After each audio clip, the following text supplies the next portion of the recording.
بسم الله الرحمن الرحيم.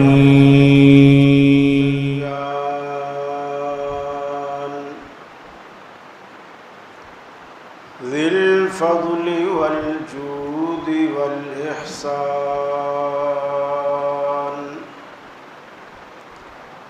ذي الكرم والمغفرة والامتنان،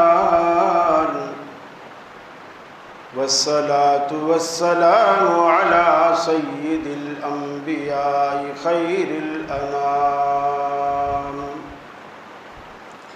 وعلى آله وصحابه وأزواجه العظام، وأتباعه وأحبابه ورفقائه البررة الكرام. أما بعد، فأعوذ بالله من الشيطان الرجيم. بسم الله الرحمن الرحيم. إنما يريد الله ليذهب عنكم الرجس أهل البيت ويطهركم تطهيرا، أو كما قال النبي صلى الله عليه وسلم: من كنت مولاه فهذا علي مولاه.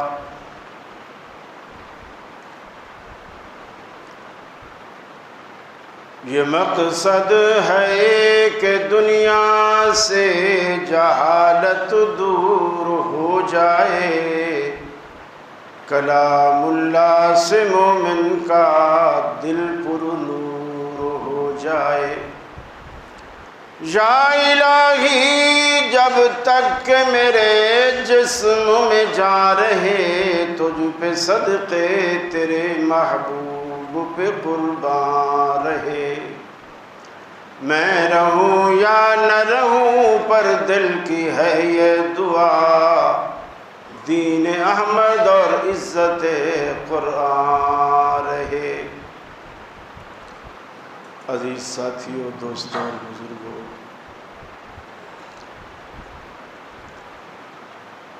آپ تقریباً محرم کے ابتدا سے ایک سلسلے وار گفتگو سن رہے ہیں، اور آج اس سلسلے کی آخری کڑی ہے۔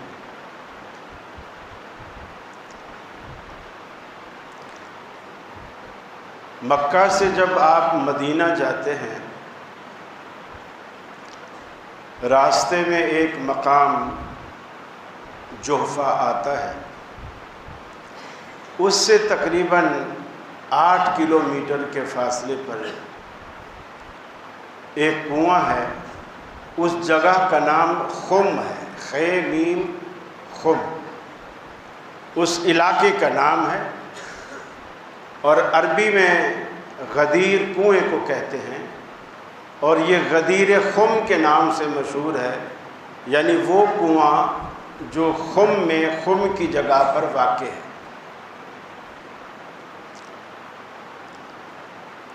کچھ لوگ مسلمانوں میں ایسے ہیں،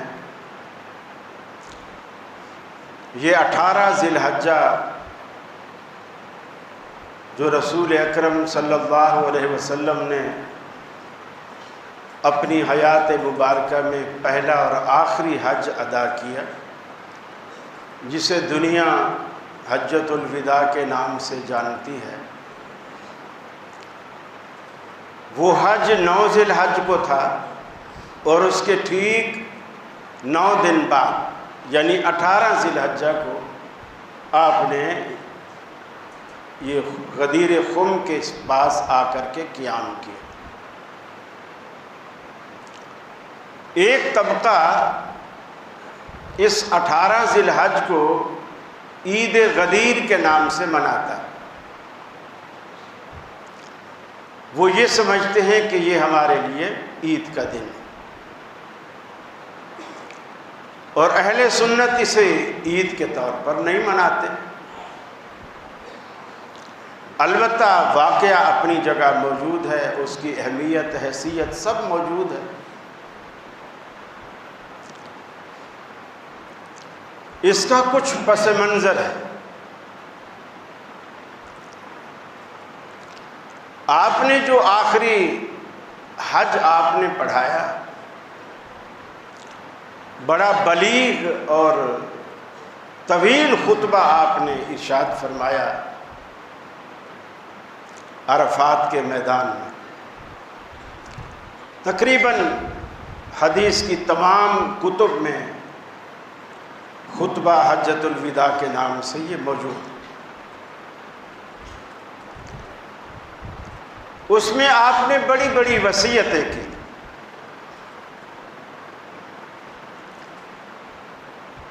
آپ نے یہ بھی فرمایا میں تمہیں اللہ سے ڈرنے کی وصیت کرتا ہوں، اوصیکم بتقوی اللہ، عورتوں کے حقوق کا خیال رکھنے کی تمہیں وصیت کرتا ہوں، غلاموں کے حقوق کا خیال رکھنے کی تم کو وصیت کرتا ہوں، اور تم میں سے کسی عربی کو اجمی پر یا اجمی کو عربی پر یا گورے کو کالے پر یا کالے کو گورے پر کوئی فضیلت نہیں ہے الا بالتقوی،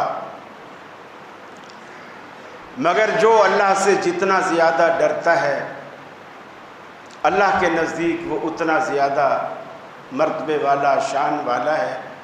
رنگ، نسل، علاقہ، پیسہ، شکل، صورت اللہ کے آگے کوئی چیز قیمت نہیں رکھتی۔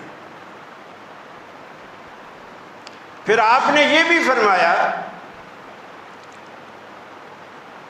کہ مجھ سے خذوا عنی مناسککم، مجھ سے حج کے مسئلے سیکھ لو، ہو سکتا ہے آج کے بعد میری تمہاری ملاقات نہ ہو۔ صحابہ نے اس کو نام حجۃ الوداع کا اس لیے دیا کہ آپ نے خطبے میں تقریباً ایسی باتیں کی جو کوئی کسی قوم کا، کسی برادری کا، کسی ملک کا سربراہ ہمیشہ کے لیے ان کو چھوڑ کے رخصت ہو رہا ہو تو پھر وہ جاتے ہوئے جس طرح کی نصیحتیں کرتا ہے، نبی مکرم نے کچھ اس طرح کی نصیحتیں کی۔ اسی اثناء میں آپ نے سیدہ فاطمہ الزہرا رضی اللہ تعالی عنہا سے یہ بھی کہا، اے فاطمہ، ہر سال رمضان میں جبریل مجھ سے قرآن مجید کا دور کرتے تھے، جس طرح دو حافظ آپس میں ایک وہ سناتا ہے کچھ حصہ، پھر دوسرا اس سے اگلا، تیسرا اس طرح دور کرتے ہیں تاکہ منزل پکی ہو جائے۔ آپ نے فرمایا فاطمہ، جبریل مجھ سے ہر سال رمضان میں ایک مرتبہ قرآن کا دور کیا کرتے تھے، لیکن اس سال مجھ سے 2 مرتبہ کیا۔ پھر آپ نے فاطمہ سے کہا مجھے لگتا ہے میری اجل یعنی میرا جانے کا وقت قریب ہے، بیٹی اللہ سے ڈرنا اور صبر کرنا، اللہ سے ڈرتے رہنا اور صبر کرنا۔ تو آپ نے بے شمار اشارے دیے۔ تو جہاں آپ نے اتنی بڑی بڑی باتیں آپ نے کی،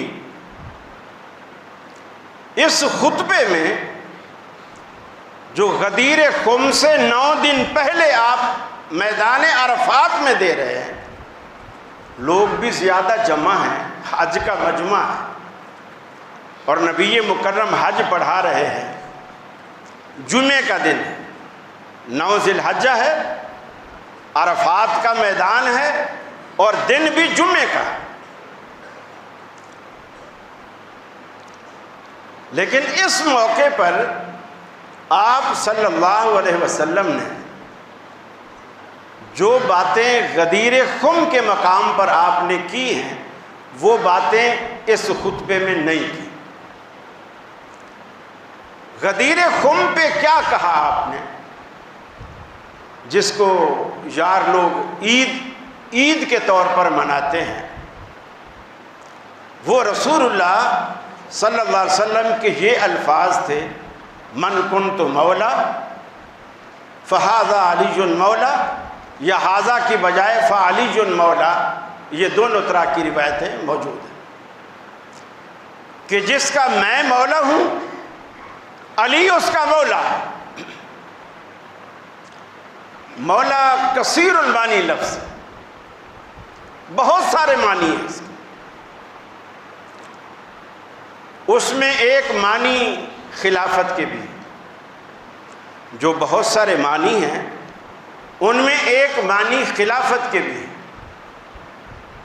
کہ جس کا میں خلیفہ ہوں علی اسی کا خلیفہ، یعنی جو مجھے خلیفہ مانتا ہے وہ علی کو بھی خلیفہ مانے گا۔ یہ جو آپ دیکھتے ہیں کہ اذانوں کے اندر یہ الفاظ شامل کیے گئے، اسی حدیث اور اس غلط مفہوم کی روشنی میں دیے گئے۔ علی ولی اللہ وصی رسول اللہ خلافتہ بلا فصل، کہ حضرت علی خلیفہ ہیں بلا فصل، یعنی نبی کے بعد علی تک بیچ میں کوئی گیپ نہیں ہے۔ نبی کا اقتدار ختم ہوا تو علی کا اقتدار شروع ہو گیا۔ خلیفتہ بلا فصل، بیچ میں کوئی فاصلہ نہیں، کوئی گیپ نہیں۔ گویا وہ تینوں خلفاء بیچ میں ابو بکر، عمر، عثمان، وہ ایسے ہی گئے۔ جو بات میں آپ کو سمجھانا چاہ رہا ہوں، ولی کے معنی دوست کے بھی ہیں، ساتھی کے بھی ہیں، ولی کے معنی نیکوکار کے بھی ہیں۔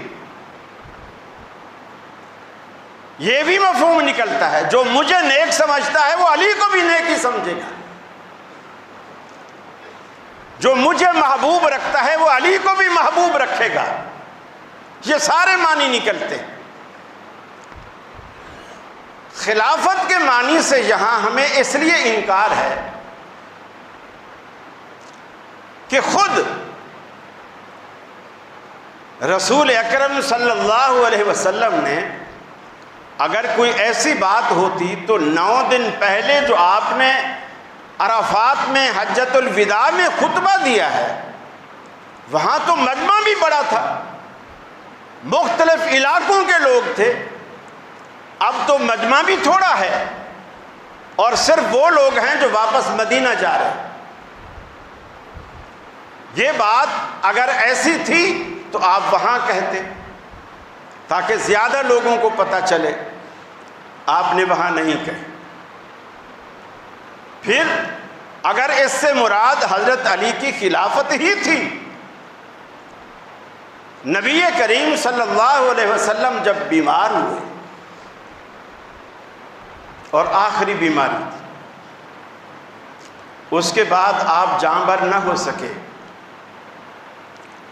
اور بستر مرگ سے پھر آپ اٹھ بھی نہ سکے، اور اسی حالت میں آپ اللہ کو پیارے ہو گئے۔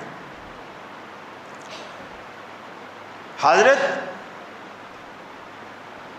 عبداللہ بن عباس، حضرت عباس کے بیٹے،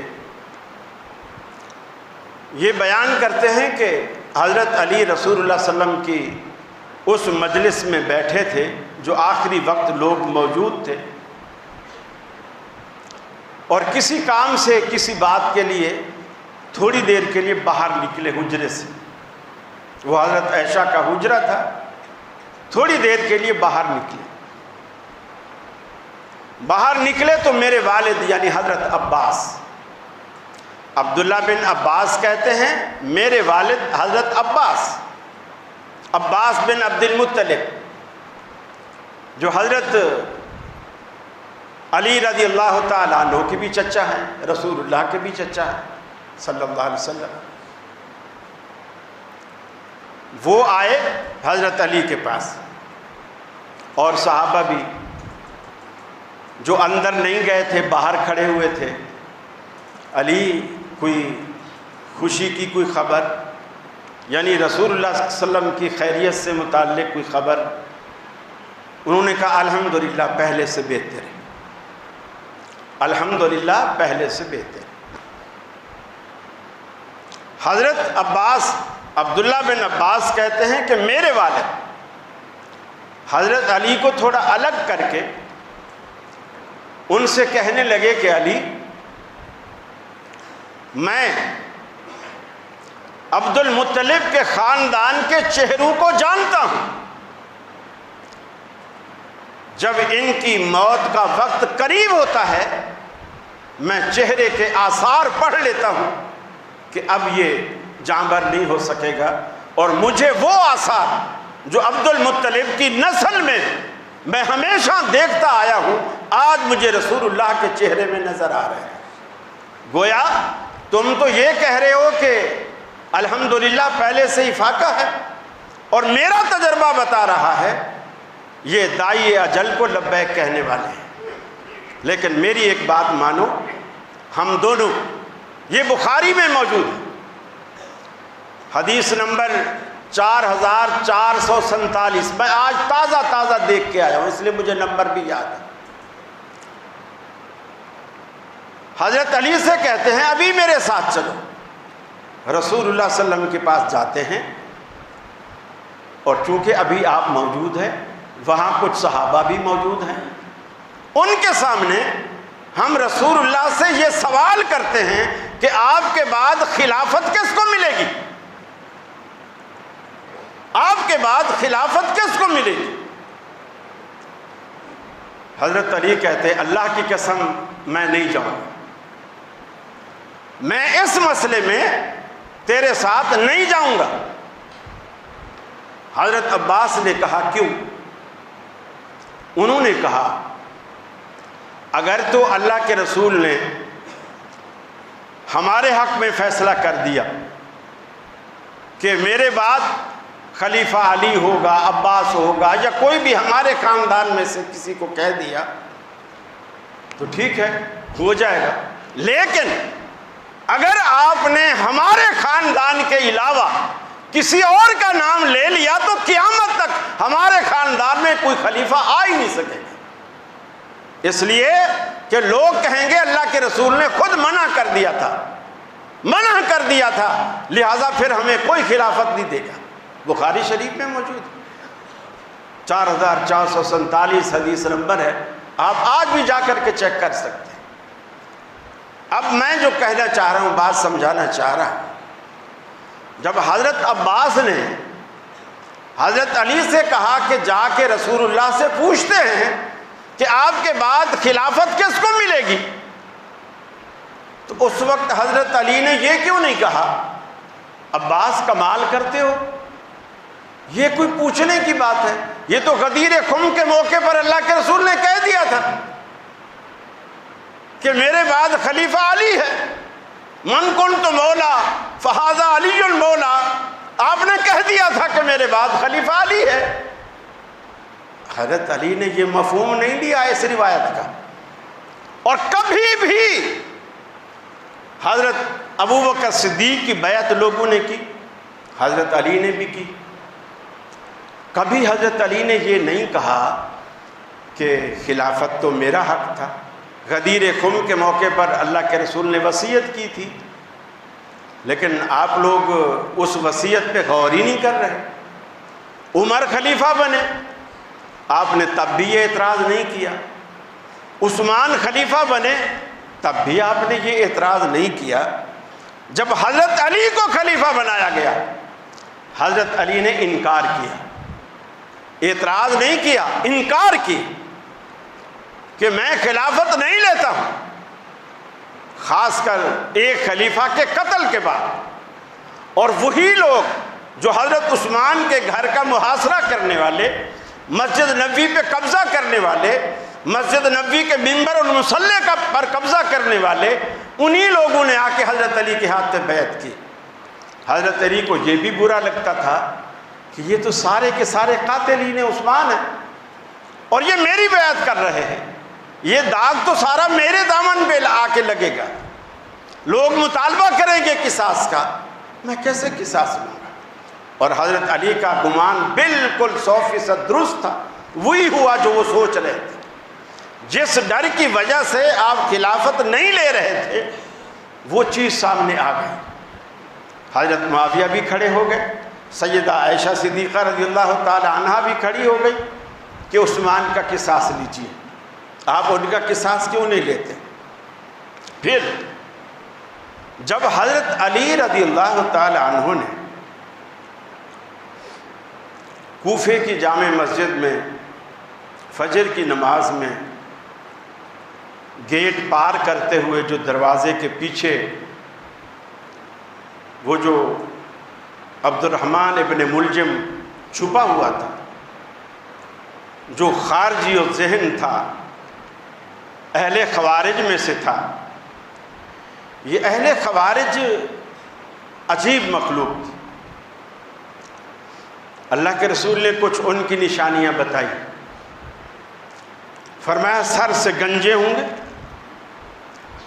گنجے ہونے کا مطلب یہ نہیں کہ قدرتی گنجے ہوں گے، یہ بال رکھیں گے ہی نہیں۔